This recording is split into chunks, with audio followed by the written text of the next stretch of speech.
Assalamualaikum warahmatullahi wabarakatuh. Halo teman-teman, perkenalkan kami dari kelompok 1 kelas C Pendidikan Fisika angkatan 2020 yang beranggotakan Naila Azizah Salsabila dengan NIM K2320055, Rida Dwi Kurniawati dengan NIM K2320063, dan saya Felisa Nuraini dengan NIM K2320073. Pada kesempatan kali ini, kami akan mensimulasikan terkait materi yang sudah diberikan oleh Ibu Yesiana dalam mata kuliah Elektronika Analog, yaitu terkait materi Operational Amplifier atau rangkaian penguat. Nah, seperti yang sudah dijelaskan oleh Ibu Yesiana, dalam rangkaian penguat itu dibedakan menjadi dua. Yang pertama adalah rangkaian penguat inverting dan yang kedua adalah rangkaian penguat non-inverting. Kali ini saya akan menyampaikan terkait simulasi rangkaian penguat inverting. Di sini teman-teman bisa melihat ada gambaran terkait bentuk rangkaian penguat inverting, di mana terdiri dari dua buah resistor yaitu R1 dan RF, dan komponen op amplifiernya sendiri. Nah, untuk mempersingkat, kita langsung ke simulasinya saja. Kita akan menggunakan Proteus untuk melakukan simulasi. Namun teman-teman bisa menggunakan software apapun untuk melakukan simulasi, tergantung kreativitas dari teman-teman sendiri. Nah, untuk merangkai-rangkaiannya seperti tadi, kita membutuhkan komponen op amplifier yaitu LM741, kita tambahkan pada lembar kerja Proteus, dan membutuhkan dua buah resistor. Di sini ada R1 dan ada R2 yang akan saya ganti namanya menjadi RF. Oke, yang selanjutnya adalah yang perlu kita ingat pada rangkaian penguat inverting itu, kita harus membalik komponen op amplifiernya, sehingga di bagian atas itu adalah kutub negatifnya, sedangkan di bagian bawah adalah bagian positifnya. Nah, baru kita hubungkan rangkaiannya menggunakan kabel. Caranya mudah, teman-teman cukup menghubungkan dengan menarik sisi ujung komponen menuju sisi ujung komponen yang lainnya. Nah, untuk melengkapi rangkaian ini, kita membutuhkan sumber DC sebanyak 2 yang nantinya akan kita hubungkan dengan amplifiernya. Nah, sini kita hubungkan. Selanjutnya, kita juga membutuhkan sumber masukan atau sumber inputnya, yaitu sini, yang akan kita hubungkan dengan R1. Nah, selanjutnya kita juga membutuhkan grounding yang akan kita taruh di sini, lalu kita hubungkan.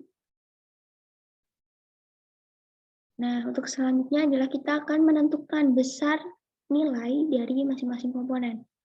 Untuk sinenya sendiri, kita atur amplitudo sebesar 500 M dan frekuensi sebesar 1 kilo. Untuk R1 kita variasikan menjadi 1 kilo ohm dan RF-nya masih tetap yaitu 10 kilo ohm. Untuk sumber DC yang atas kita ubah menjadi negatif 12 dan yang bawah kita ubah menjadi 12. Untuk yang selanjutnya adalah kita membutuhkan bantuan dari alat yang bernama osiloskop. Nah, apa sih fungsi dari osiloskop ini pada simulasi kali ini? Fungsinya sendiri adalah untuk menunjukkan bentuk dari sinyal gelombang input maupun output yang dihasilkan dari rangkaian penguat inverting ini. Nah, jadi kita tinggal menghubungkan rangkaian inverting ke osiloskopnya. Di sini kita hubungkan input dengan channel A pada osiloskop dan output dengan channel C pada osiloskop. Nah, selanjutnya kita tinggal mensimulasikan rangkaian ini, caranya dengan mengklik Run Simulation. Nah, di sini akan muncul gambaran sinyal gelombang input dan output dari osiloskopnya. Di sini ada dua buah gelombang, di mana yang berwarna kuning adalah sinyal gelombang input dan yang berwarna ungu ini adalah sinyal gelombang output. Nah, di sini nampak dengan jelas bahwa terdapat perbedaan bentuk gelombangnya. Yang berwarna kuning ini lebih kecil, sedangkan yang berwarna ungu ini lebih besar. Sehingga ini mengindikasikan bahwa terjadi penguatan tegangan dan arusnya. Nah, untuk membuktikan argumen kita, saya akan mengklik kursor dan melihat berapa sih besar tegangan dari masing-masing gelombang ini. Nah, untuk yang pertama kita lihat besar tegangan pada sinyal inputnya. Di sini terukur bahwa sinyal input memiliki tegangan sebesar 500 mV atau setara dengan 0,5 volt. Nah, yang selanjutnya kita ukur pada sinyal outputnya dan terukur bahwa besar tegangan adalah 5 volt. Sehingga di sini terlihat bahwa terjadi peningkatan besar tegangan. Nah, untuk yang selanjutnya, saya akan menunjukkan kepada teman-teman karakteristik dari rangkaian penguat inverting ini, yaitu kita ubah terlebih dahulu besar dari gelombang inputnya agar nampak dengan jelas, lalu kita dekatkan keduanya. Nah, di sini sudah saling berhadapan. Nah, untuk sinyal input sendiri, gelombangnya itu dimulai dari puncak baru lembah. Sedangkan pada gelombang outputnya itu lembah dulu baru puncak. Jadi di sini terlihat bahwa ada perbedaan fase antara sinyal input maupun sinyal outputnya, yaitu sebesar pi radian atau setara 180 derajat. Berbanding terbalik ya teman-teman. Jadi dari hasil simulasi ini sesuai dengan materi yang diajarkan oleh Ibu Yasiana terkait rangkaian penguat inverting. Nah, kita kembalikan ke posisi semula.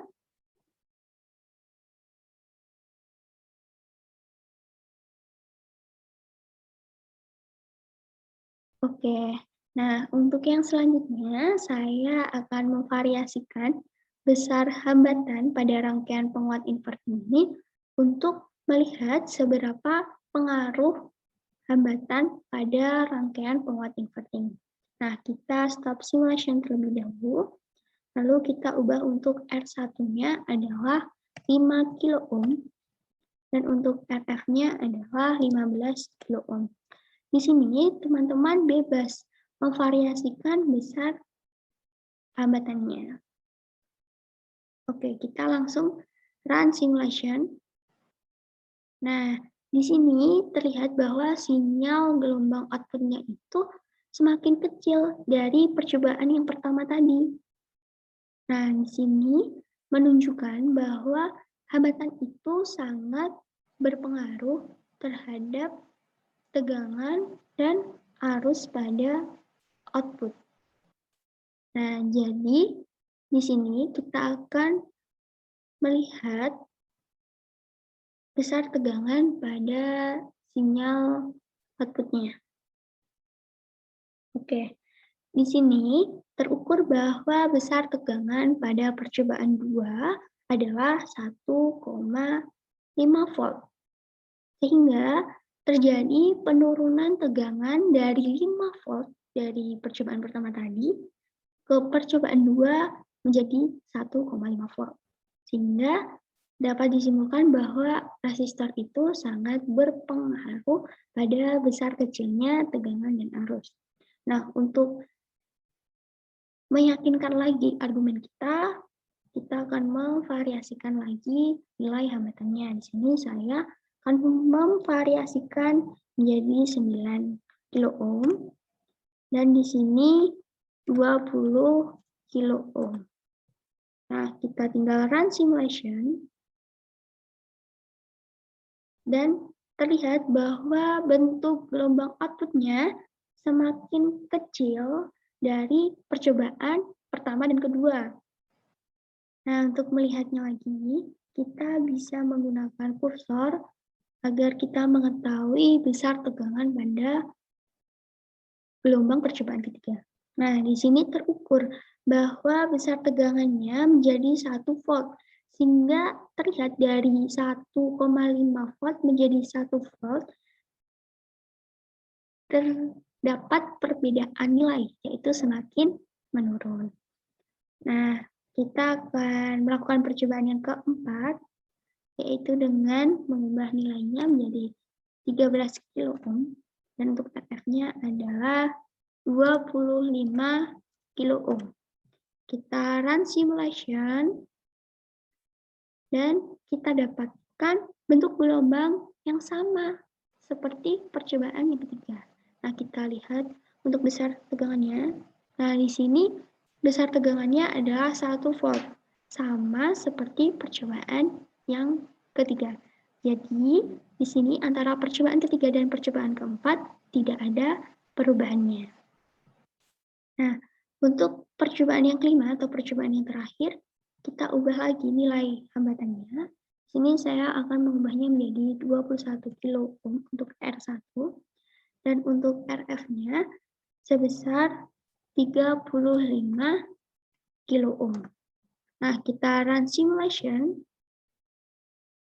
dan kita peroleh gelombang outputnya itu semakin kecil dari percobaan 1, 2, 3, dan 4.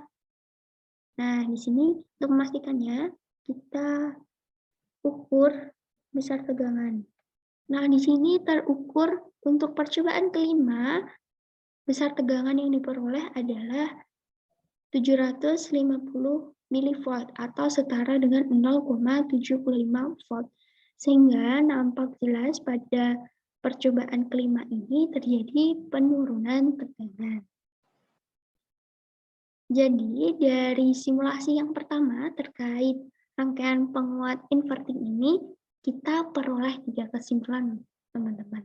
Untuk yang pertama adalah sinyal output akan memiliki gelombang yang berbeda fase dengan sinyal gelombang input sebesar pi radian atau setara dengan 180 derajat. Sehingga dari sini kita tahu bahwa bentuk gelombang sinyal input dan output-nya itu akan berbeda fase. Nah, untuk kesimpulan yang kedua yaitu pada rangkaian penguat inverting itu akan terjadi penguatan tegangan yang akan menyebabkan besar nilai tegangan itu akan meningkat. Jadi, sinyal output itu akan lebih besar dari sinyal inputnya. Jadi, besar tegangan output itu akan lebih besar dari tegangan inputnya. Dan untuk kesimpulan yang ketiga atau yang terakhir adalah resistor itu akan sangat berpengaruh terhadap besar kecilnya tegangan di output. Seperti yang sudah disimulasikan tadi bahwa dari percobaan 1 hingga percobaan 5 itu terjadi penurunan tegangan dari 5 volt menjadi 0,75 volt. Dari sini bisa dipahami ya teman-teman, semoga bermanfaat. Untuk simulasi yang selanjutnya adalah simulasi rangkaian penguat non-inverting yang akan disampaikan oleh rekan saya. Selanjutnya yaitu membuat rangkaian non-inverting. Kita membutuhkan komponen yaitu LM741.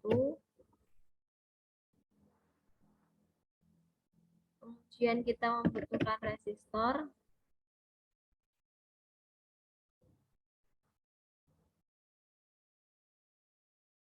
Selanjutnya kita juga membutuhkan osiloskop.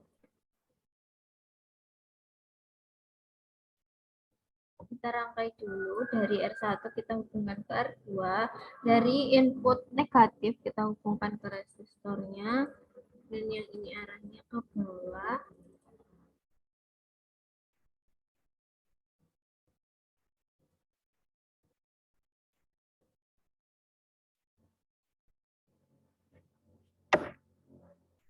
Kemudian dari outputnya kita hubungkan ke R2.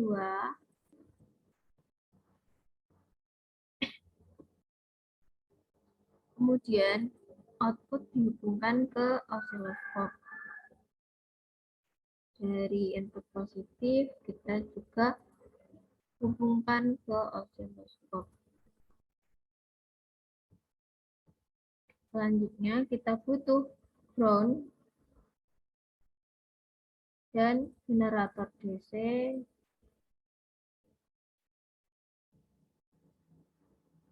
serta generator sin.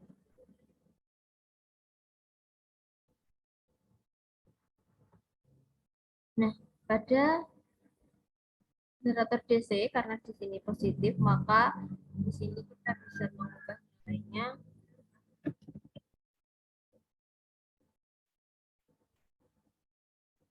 adalah positif 12. Kemudian karena di sini negatif, maka di sini generator DC-nya juga negatif, yaitu negatif 12. Kemudian untuk generator sin, kita ubah nilainya 500 meter pada amplitudo.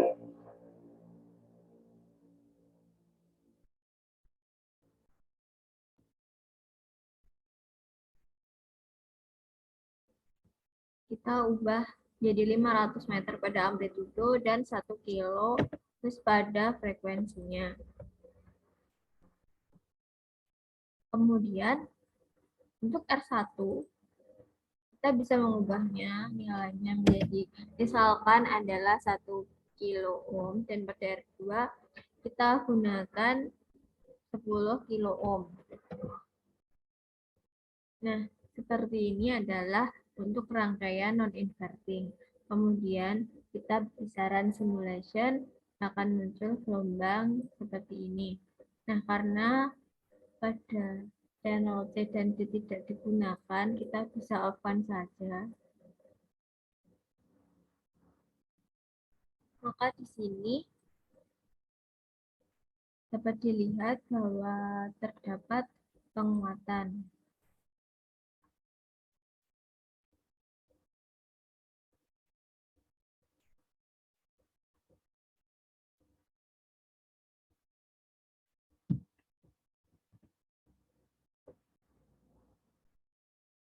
Selanjutnya, kita bisa mengganti nilai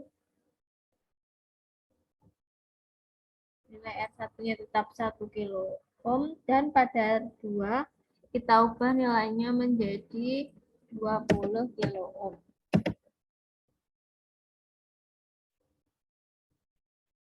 Kita run simulation.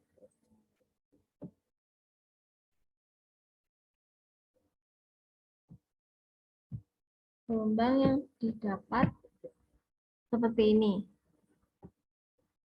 Selanjutnya kita ubah lagi, yaitu pada R1 adalah 2 kilo ohm dan di sini adalah 50 kilo ohm.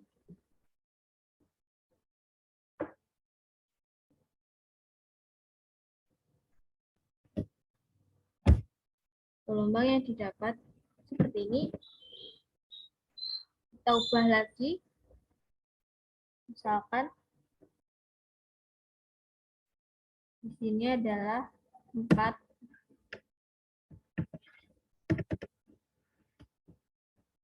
kilo ohm. Sini tetap 50.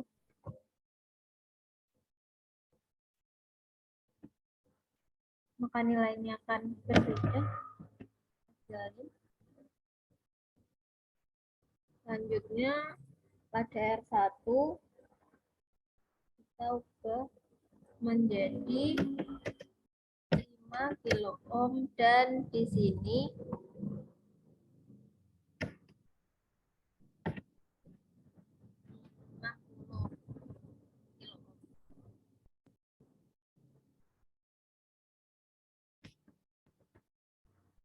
seperti ini, maka kita sudah mendapatkan 5 data dari nilai resistor yang berbeda.